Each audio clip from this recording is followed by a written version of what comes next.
Hello guys, welcome back in this session. Rajasthan अध्ययन भाग 2 जो है कक्षा 10 का, उसके बारे में डिस्कस कर रहे हैं। आज का जो वीडियो रहेगा वो स्वतंत्रता पूर्व राजस्थान का जो शैक्षिक परिदृश्य है उनके बारे में डिस्कस करेंगे, जो कि अध्याय 2 है। दोस्तों, बात करें नेक्स्ट वीडियो जो आएगा वो परंपरागत जल प्रबंधन जो होगा उसके बारे में देखेंगे। परंपरागत जो कि परंपराओं या फिर प्राचीन काल से जो चलता आ रहा था वो उन जो जल प्रबंधन व्यवस्था है उसके बारे में डिस्कस करेंगे। स्वतंत्रता पूर्व राजस्थान का शैक्षिक परिदृश्य है, इसमें हम देसी शिक्षा, महिला शिक्षा, प्रशासनिक व्यवस्था, आधुनिक शिक्षा और राजपूताना में आधुनिक शिक्षा प्रबंधन है उसके बारे में डिस्कस करेंगे। वीडियो काफ़ी इंपॉर्टेंट होने वाला है, वीडियो के साथ बने रहिए। अगर वीडियो आपको पसंद आए तो अपने दोस्तों के साथ शेयर करिए, लाइक करिए, चैनल को सब्सक्राइब करिए और कमेंट बॉक्स में कमेंट ज़रूर करें। पिछले वीडियो में हम दोस्तों कुछ टॉपिक पर अध्ययन करना छोड़ दिया था जिसके बारे में डिस्कस करेंगे। ज़्यादा लंबा नहीं है, बस 1 या 2 पेज का है। बात कर रहे थे दोस्तों वाल्टरकृत हितकारिणी सभा के बारे में, जो कि 1887 में वाल्टर द्वारा राजपूताना के एजीजी नियुक्त हुए। अक्टूबर 1887 में रियासतों में नियुक्त पॉलिटिकल एजेंट को राजपूताना के विवाह खर्च पर नियम बनाने के लिए परिपत्र लिखा। 10 मार्च 1888 को अजमेर में भरतपुर, धौलपुर और बांसवाड़ा को छोड़कर कुल 41 प्रतिनिधियों ने भाग लिया। सम्मेलन में लड़के और लड़कियों की विवाह आयु निश्चित करने और मृत्यु भोज पर खर्च नियंत्रण करने के प्रस्ताव रखे गए। जनवरी 1889 में वाल्टर ने दूसरा सम्मेलन आयोजित किया जिसमें पुराने सदस्यों में से केवल 20 सदस्य आए। तो दोस्तों, पहले जो कमेटी का गठन होता है उसमें जब सम्मेलन होता है 10 मार्च 1888 में, उसमें 41 प्रतिनिधि भाग लेते हैं। लेकिन जो दूसरा सम्मेलन होता है जिसमें पुराने जो प्रतिनिधि होते हैं उनकी संख्या 20 होती है, जो कि 1889 में हुआ। पहला 10 मार्च 1888 में। दोनों ही इंपॉर्टेंट डेट है। इसी के साथ वाल्टर कब नियुक्त हुए पॉलिटिकल एजेंट, ये भी आप ध्यान में रखें। AGG agent to governor general नियुक्त होते हैं 1887 में। अक्टूबर 1887 में ये रियासतों को ये पत्र लिखते हैं। इसी के साथ इस सम्मेलन में इस कमेटी का नाम वाल्टरकृत राजपूत हितकारिणी सभा रखा गया। इस एक सप्ताह के सम्मेलन में आंकड़ों सहित सुधारों की प्रगति संबंधित रिपोर्ट तैयार की गई और प्रतिवर्ष सम्मेलन के आयोजन की व्यवस्था की, जिसमें सुधार कार्यों का आंकलन करके प्रशासनिक रिपोर्ट के लिए भेजा जाए। 1936 के वाल्टर सभा भंग कर दी गई। 1936 में ये वाल्टर जो सभा थी इसको रद्द कर दिया गया। इसी के साथ बात करें 1889 से 1938 के मध्य वाल्टर सभा के मुख्य कार्य निम्न थे। बहुविवाह प्रथा पूर्णतः समाप्त कर दी जाए। विवाह आयु निश्चित कर दी गई। लड़की की कम से कम 14 वर्ष एवं लड़की की कम से कम 18 वर्ष, ये भी आप ध्यान में रखें दोस्तों। टीके का आशय लड़की के पिता पक्ष की ओर से भेजे गए उपहार से था। रीत का तात्पर्य लड़के के पिता पक्ष की ओर से भेजे गए उपहार से था। विवाह के समय प्रचलित उक्त टीका और रीत प्रथा पर पूर्णतः प्रतिबंध लगा दी गई। तो ये जो टीके होते हैं इस पे भी आप ध्यान में रखें। लड़की के पिता जो उपहार देता है और रीत जो होता था, ये रीत जो है ये लड़के के पिता द्वारा भेजे गए उपहार कहलाते थे। इसके अतिरिक्त भी अनेक ऐसे सामाजिक नियमों का गठन किया गया जिसमें कुप्रथाओं का यदि अंत न हो तो उनमें कमी अवश्य आए। वाल्टरकृत हितकारिणी सभा ने अपने कार्यकाल में सुधार संबंधित अनेक कदम उठाए, लेकिन यह नौकरशाही व्यवस्था मात्र बनकर रह गई। सामाजिक सुधार हेतु कोई सक्रिय प्रभावशाली भूमिका नहीं निभा पाए, लेकिन शासक वर्ग को सुधार हेतु मानसिक रूप से प्रभावित करने में सक्षम थी। इसी के साथ बात करें दोस्तों सामाजिक कुप्रथाओं को रोकने के लिए सामाजिक प्रयत्न भी महत्वपूर्ण रहे। स्वामी विवेकानंद ने 1891 में यात्रा से नई जागृति आई, जिसके परिणाम स्वरूप धर्म से जुड़कर जो कुप्रथाएं प्रचलित हो गई थी उन्हें तर्क के आधार पर समझकर लोगों ने मानकर इनकार कर दिया। राजपूताना में सर्वाधिक प्रभाव स्वामी दयानंद और आर्य समाज संगठन का पड़ा। दयानंद स्वामी एक संत थे जो ईश्वर को आध्यात्मिकता के साथ साथ सामाजिक जीवन में व्यक्ति के अस्तित्व और उसके उत्तरदायित्व को समझने का विवेक लोगों के साथ विकसित कर पाए।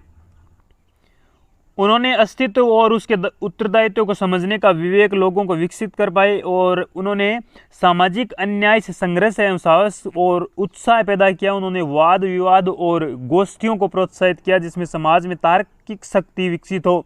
उन्होंने महिलाओं की शिक्षा पर बल दिया जिससे वह अपने साथ होने वाले अन्याय से लड़ सकती है। उन्होंने जाति प्रथा, कुप्रथा एवं दोस्तों छुआछूत, बाल विवाह, अनमेल विवाह विरोध किया तथा विधवा विवाह का समर्थन किया। राष्ट्रीय भावना को प्रोत्साहित किया। स्वामी दयानंद सरस्वती ने अपने सामाजिक चेतना अभियान में शासक और कुलीन वर्ग की भूमिका पर विशेष बल दिया। आमजन में समाज सुधार के लिए संगठित रूप से कार्य करने हेतु आर्य समाज और परोपकारिणी सभा के सक्रिय सदस्य रहे। समाज सुधारकों द्वारा किए गए कार्यों का प्रभाव 1840 से 1919 माना जाता है। 1919 से 1947 तक समाज सुधार कार्य राजनीतिक आंदोलन के मार्गदर्शन में चला। राजस्थान आंदोलन के सेवा संघ कांग्रेस के नेतृत्व में ग्रामीण और आदिवासी क्षेत्रों तक सामाजिक सुधार हेतु समर्पित हो गए। उन्होंने जगह जगह शिक्षक संस्थाएं खोली। गांधी जी ने स्वदेशी आंदोलन चलाते हुए व्यावसायिक शिक्षा को ही स्वावलंबन का माध्यम बनाया। हरिजनों को शिक्षित करने के अतिरिक्त उन्होंने मंदिरों में प्रवेश हेतु आंदोलन किए तथा कार्यकर्ताओं ने परवाने तक किए, जिसमें कार्य महत्ता सिद्ध की हो, जातिगत आधार पर कोई कमजोर या हीन नहीं हो माना जाए।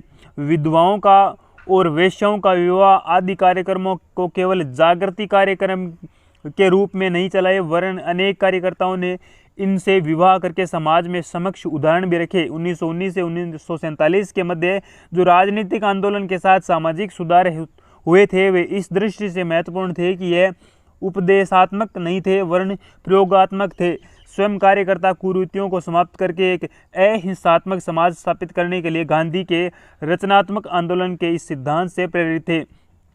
अहिंसात्मक राष्ट्रभक्ति और समूह जीवन की एक आवश्यक शर्त है।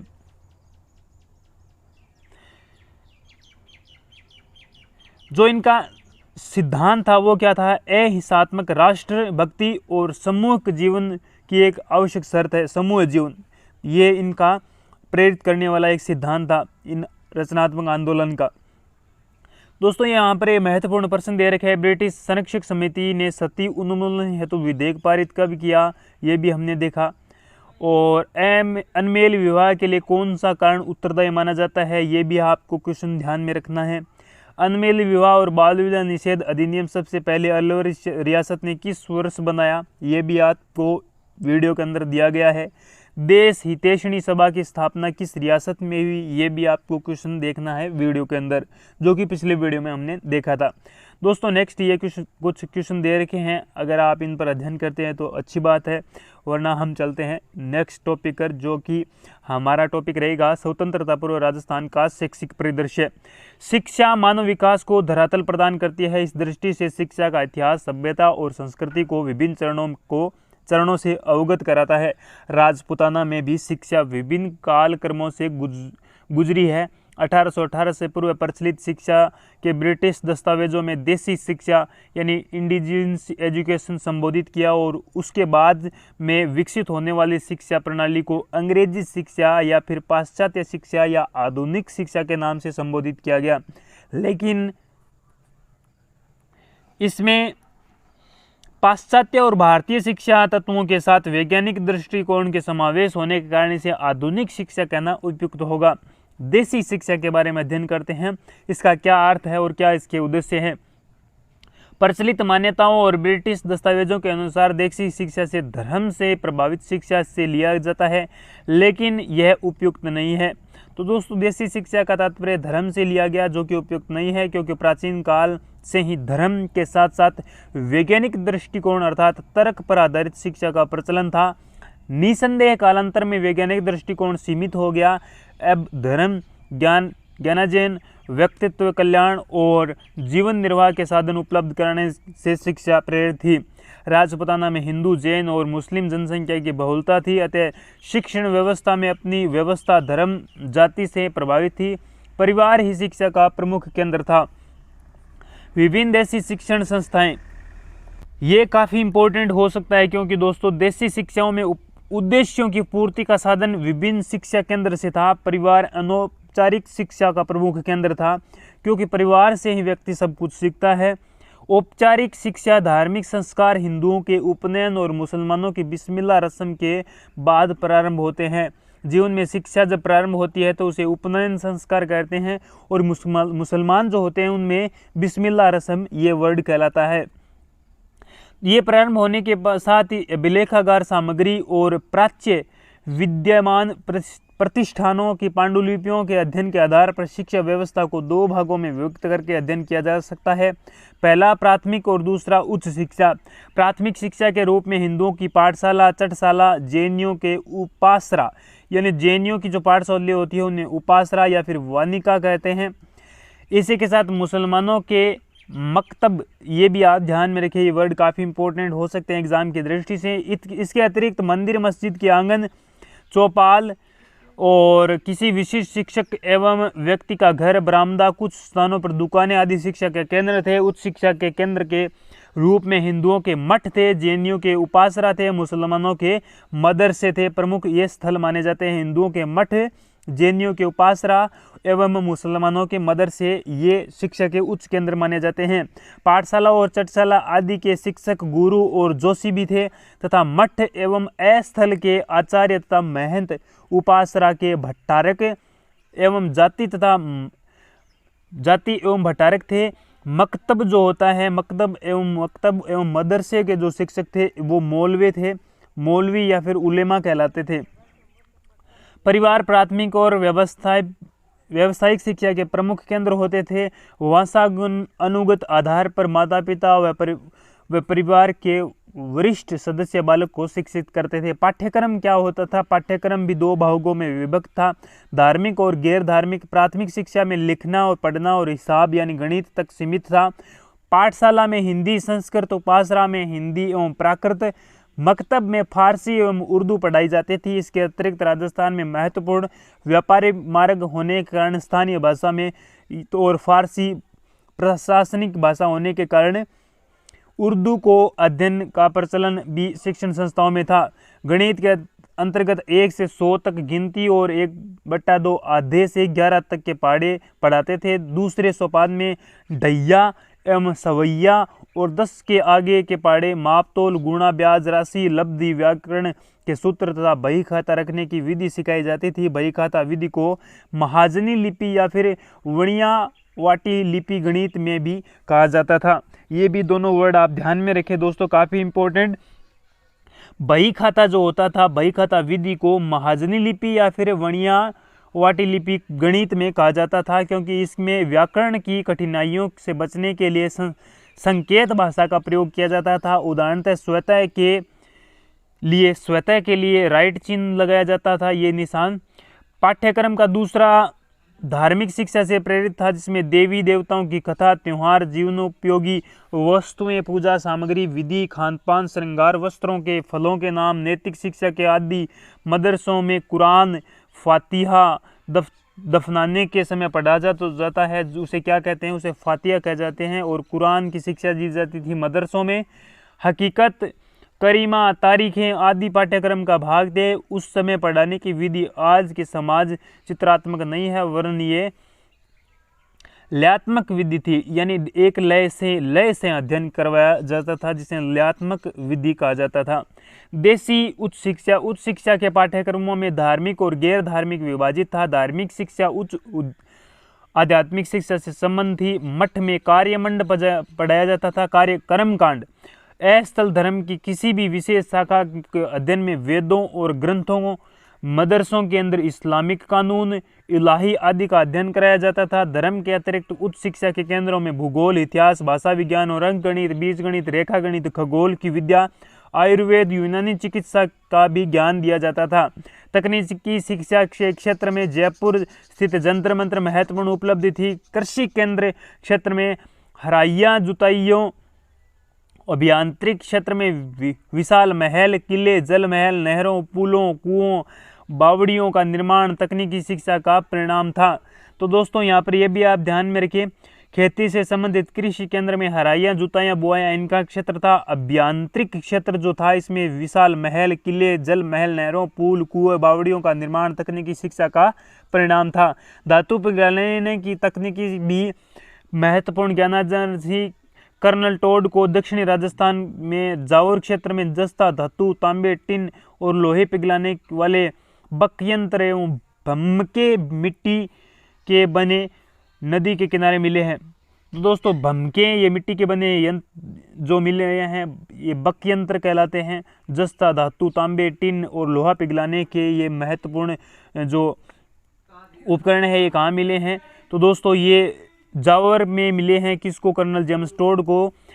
महिला शिक्षा के बारे में अध्ययन करें तो महिलाओं की शिक्षाओं को औपचारिक महिला शिक्षाओं के बारे में अध्ययन करें तो महिलाओं की शिक्षा औपचारिक और अनौपचारिक दोनों ही प्रकार से अधिकांशतः राज परिवार, कुलीन वर्ग, चारण महिलाएं, जैन साध्वियों, उपहासरों और राज परिवारों के संबंध में दास दासियों में शिक्षा का प्रचलन था। राज के अभिलेखागार में जनानी डोडी तहरीर नाम से पृथक वर्ग का संग्रह है, जिसमें पता चलता है कि राज परिवारों से संबंध महिलाओं का सांस्कृतिक मूल्यों और सैन्य शिक्षा लेती थी। अनेक विदुषी चारण महिलाएं हुई है। महिला शिक्षा का सबसे मजबूत स्तंभ उपासरों में अध्ययनरत जैन महिलाओं को साध्वियों थी। वे भाषा, साहित्य और अनुवाद के कार्य में निपुण होती थी। व्यावसायिक परिवारों के संबंध में महिलाएं परिवार में ही रहते हुए अपने पारिवारिक व्यवस्था का शिक्षा ग्रहण करती थी।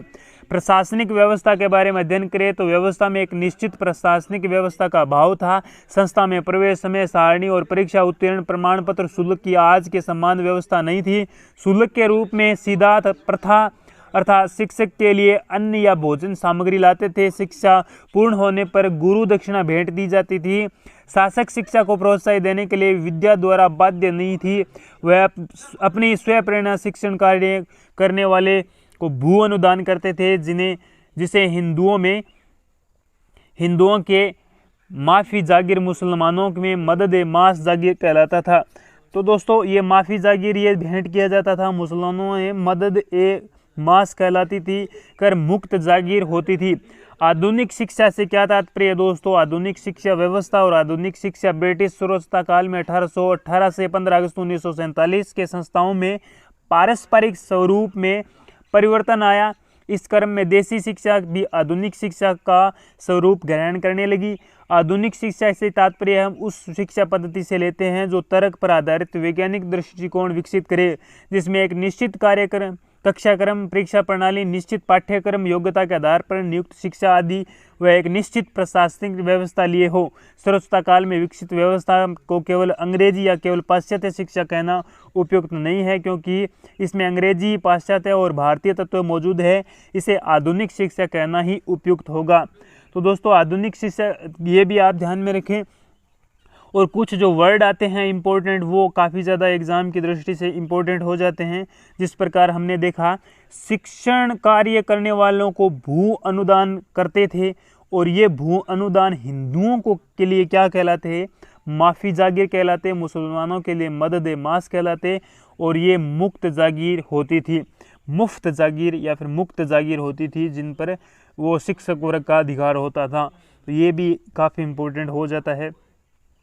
ये हमने देखा कि आधुनिक शिक्षा कहना किस प्रकार महत्वपूर्ण हो जाता है। आधुनिक शिक्षा से क्या तात्पर्य है? आधुनिक शिक्षा व्यवस्था और आधुनिक शिक्षा। इसके साथ बात करें दोस्तों, राजपूताना में आधुनिक शिक्षा का प्रारंभ कब से होता है, और ये काफ़ी ज़्यादा इम्पोर्टेंट टॉपिक। महिला शिक्षा, सार्वजनिक शिक्षण संस्थाएं, मिशनरी पर्यटन, ये सार्वजनिक शिक्षण संस्थाएं काफ़ी इम्पोर्टेंट हो जाती है।